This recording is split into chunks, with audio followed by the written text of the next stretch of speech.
एक विमान mount blank की बर्फीली चोटियों से टकराया और दुनिया ने एक ऐसे वैज्ञानिक को खो दिया जिसकी मौत की सच्चाई आज भी एक रहस्य है। उस विमान में सिर्फ 117 यात्री नहीं थे, उसमें भारत का भविष्य था।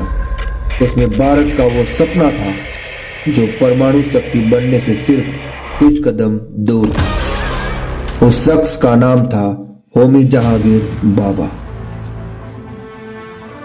लेकिन सवाल ये नहीं कि वो विमान क्यों गिरा, सवाल ये है कि भारत ने उस शख्स को क्यों बुला दिया जिसने इस देश को दुनिया की तीसरी परमाणु शक्ति बनने का ख्वाब दिखाया था। आज मैं आपको एक ऐसी कहानी सुनाने जा रहा हूं जो हिस्ट्री की किताबों में तो है लेकिन हमारे दिलों से गायब हो चुकी है।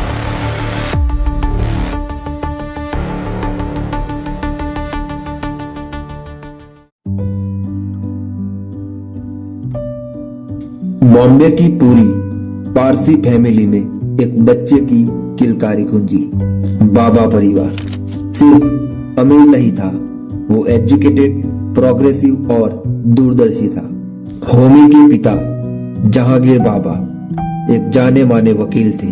उनके घर में किताबें थी, संगीत था, कला थी और सबसे बड़ी बात अपने देखने की आजादी थी। छोटा होमी बाकी बच्चों की तरह नहीं था। जब दूसरे बच्चे गुल्ली डंडा खेलते थे, होमी स्टार्स को देखता था। जब दूसरे बच्चे मस्ती करते थे, होमी अपने पिता की लाइब्रेरी में बैठकर एस्ट्रोनॉमी की किताबें पढ़ता था। 15 साल की उम्र में जब हम में से ज्यादातर लोग स्कूल की परीक्षाओं से जूझ रहे होते हैं, तब होमी ने कैम्ब्रिज के एंट्रेंस एग्जाम में टॉप किया था। लेकिन यहीं से शुरू होती है एक अलग कहानी, एक लड़ाई की कहानी, सपनों की कहानी। होमी के पिता चाहते थे कि वो मैकेनिकल इंजीनियर बने, फैमिली बिजनेस संभाले और एक सुरक्षित भविष्य चुने। लेकिन होमी का दिल कहीं और धड़कता था, फिजिक्स में, सितारों में, एटम्स के रहस्यों में। और यही होमी ने अपनी जिंदगी का पहला बड़ा फैसला लिया। उन्होंने अपने पिता से वादा किया, मुझे इंजीनियरिंग पढ़ने दीजिए लेकिन साथ में फिजिक्स भी।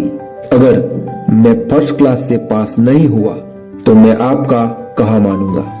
और फिर क्या था, 1930 में फर्स्ट क्लास ऑनर के साथ इंजीनियरिंग में ग्रेजुएशन की, साथ ही फिजिक्स में भी उतना शानदार परफॉर्मेंस। लेकिन अब कोई रोक नहीं सकता था होमी को, क्योंकि अब उनके सामने पूरी दुनिया खुल चुकी थी। कैम्ब्रिज 1930s, दुनिया के सबसे महान दिमाग एक जगह थे। ये सिर्फ नाम नहीं थे, फिजिक्स के भगवान थे। और इन्हीं के बीच 21 साल का होमी बाबा अपनी जगह बना रहा था। 1933 होमी ने एक पेपर लिखा, the absorption of cosmic radiation. इतना ग्राउंड ब्रेकिंग था ये पेपर कि आज भी इसे बाबा स्कैटरिंग के नाम से जाना जाता है। सोचिए, 24 साल की उम्र में एक इंडियन साइंटिस्ट का नाम हमेशा के लिए फिजिक्स की दुनिया में अमर हो गया।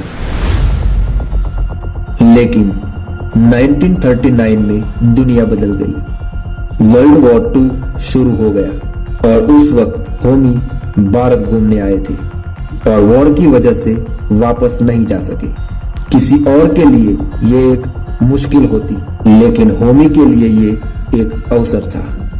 उन्होंने सोचा, अगर मैं यहीं फंस गया हूं तो क्यों न भारत को ही फिजिक्स का सेंटर बना दूं।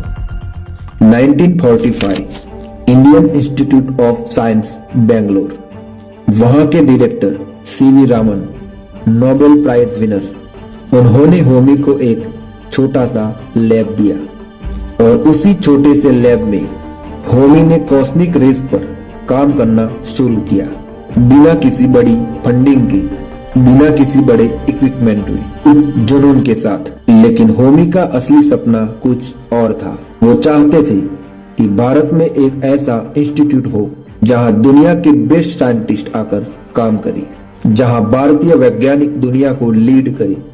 और फिर 1945 में उन्होंने एक खत लिखा सर दोरबजी टाटा ट्रस्ट को, और उस खत में लिखा, इंडिया को न्यूक्लियर एनर्जी में रिसर्च करनी होगी।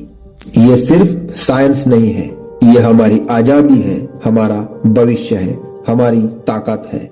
और 19 दिसंबर 1945 Tata institute of fundamental research की नींव पड़ी, एक ऐसी नींव जिस पर आज भारत की परमाणु शक्ति खड़ी है।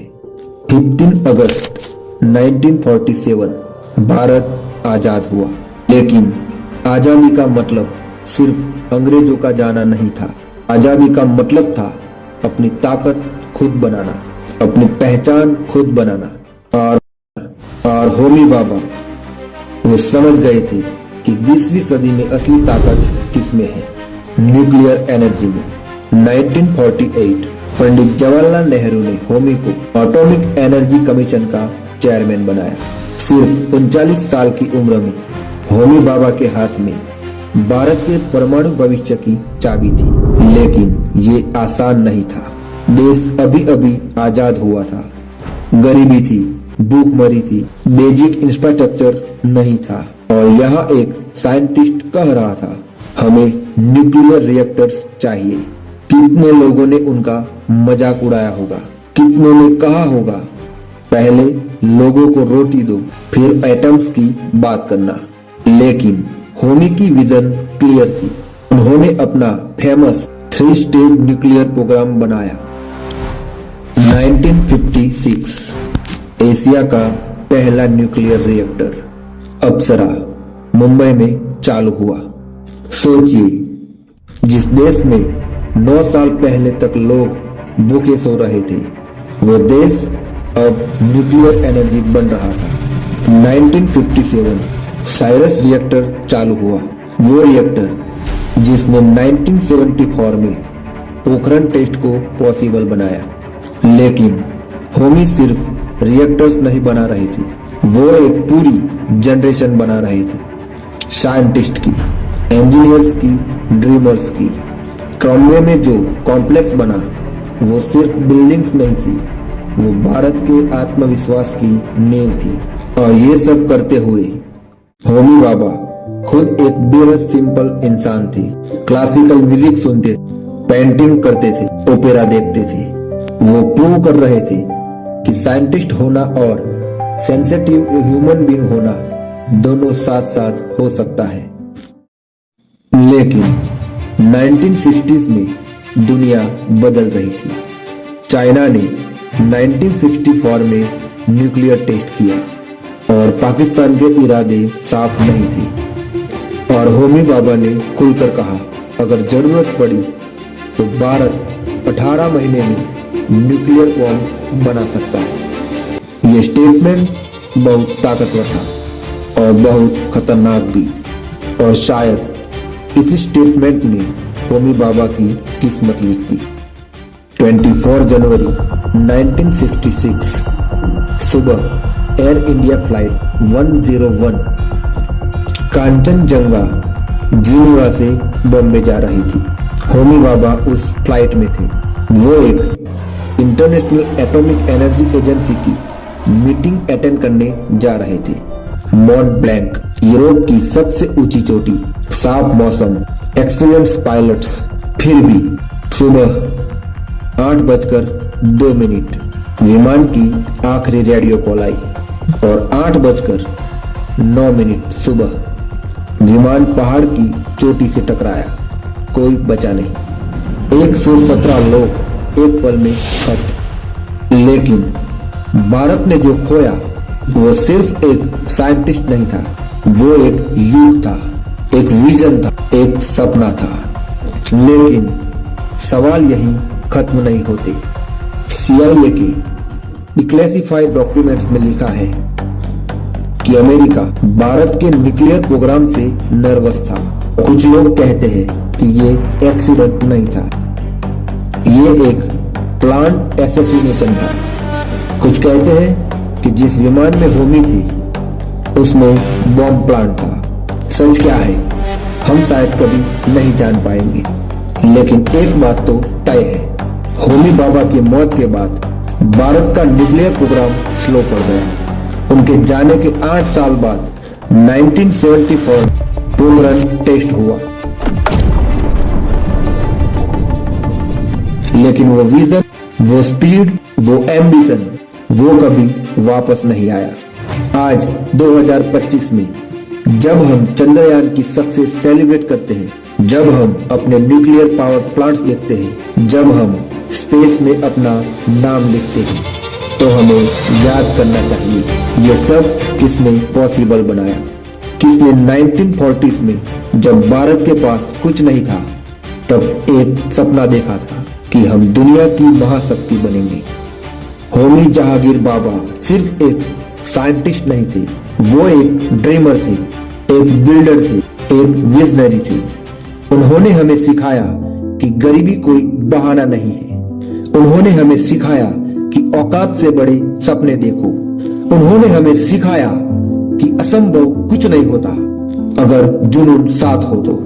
लेकिन आज कितने लोग उनका नाम जानते हैं। हम हॉलीवुड के साइंटिस्ट की बात करते हैं, हम दूसरे देशों के हीरोज को वर्शिप करते हैं, लेकिन अपने ही हीरोज को हम भूल गए। ये वीडियो सिर्फ एक ट्रिब्यूट नहीं है, ये एक रिमाइंडर है। होमी बाबा जैसे लोगों की वजह से आज भारत वो है जो है, और अगर हम अपने हीरोज को भूल गए तो हम अपनी पहचान भूल गए, अपनी ताकत भूल गए और अपना इतिहास भूल गए। तो आज इस वीडियो को शेयर करिए और बच्चों को होमी बाबा के बारे में बताइए। स्कूल में, कॉलेज में, घरों में उनकी कहानी सुनाइए, क्योंकि जो कौम अपने हीरोज को भूल जाती है, वो कौम अपना भविष्य भी खो देती है। Homi Jehangir Bhabha, the forgotten genius, the architect of atomic India, the man who dream big. आपको सलाम। अगर आपको ये कहानी पसंद आई तो लाइक करें, शेयर करें और कमेंट में बताइए भारत का वो कौन सा अनजान हीरो है जिसकी कहानी आप सुनना चाहते हैं।